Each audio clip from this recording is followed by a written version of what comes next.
One baguette, s'il vous plaît. This is all I have. I'm sorry. Here. Merci. Have you heard about the Pact of Famine? Trying to starve us. We should do something about this. I think we should start a protest. Did somebody say protest? I'll introduce myself. My name is John White. I am one of the revolutionaries who have been fighting this battle for establishing the constitutional monarchy in France for years. This is not the poor's fault. This is the king's fault. We must establish rules and regulations so this will never happen again. If I get these angry bread people to join our fight, the king will have to listen to us. The goal of the March on Versailles had been started from the hunger and despair of the increasing market prices. What had started as a demand for lower bread prices had led to much bigger goals, such as establishing a constitutional monarchy in France. There had been many plans for the marches before this march, but they were soon shot down by the government. In advance of planning the march, they felt as though bringing the king into France would be beneficial to show the king the issues they faced every day. This plan was known as Le Bon Papa Plan. The revolutionaries knew that if they combined with the angry women and the poor people of the revolt, their demands would be met as well. Their plot of locking the king in Paris would be the best possible environment for the revolution to succeed. The Women's March on Versailles is known by many names, such as the October March, the October Days, or the March on Versailles.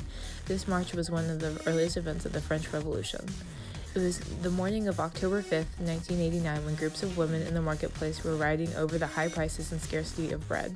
At the end of the ancient regime, there was a rising fear of famine because of the lower strata of the Third Estate. There were constant rumors of the Pact de Famine to starve the poor. The increasing rumors led to the revolts of the beginning months of 1989.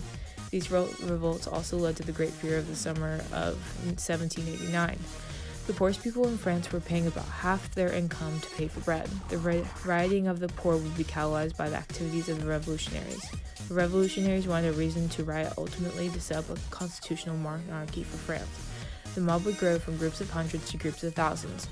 As encouraged and led by the head figures of the revolution, the thousands of women and many men ransacked the city for armor and weapons to arrive at the gates of the Palace of Versailles.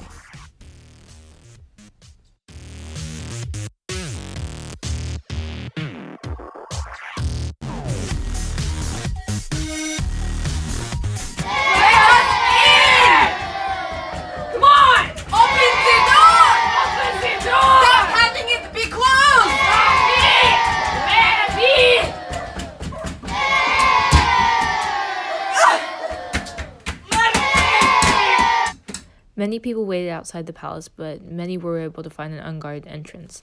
The rioters would go into the queen's bedchamber while simultaneously being chased by the guards. One of the members of the riot would be killed in the chase. This would infuriate the protesters even more.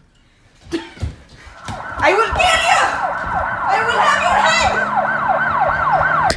The guards tried to contain the crowd outside, but the crowd was too powerful for the guardsmen. One of the guardsmen's head would be stuck on a pike. More guardsmen would be found and beaten to death. Everyone knew that Lafayette was the only one that could save the palace. Lafayette, who presided as the National Guard militia and the Royal Gardes des Corps, was awoken to reconcile peace between the rioters and the palace.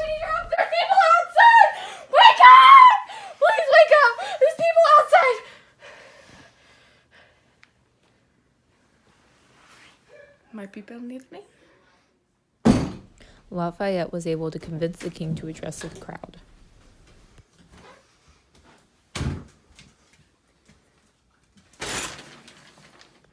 Your people need you. And yet you scorn them so. Why are you not out there? I'm scared. You must speak with them. I'm scared. Speak with them. My bread! Give me your Your mother was a hamster! And your father's What do you want?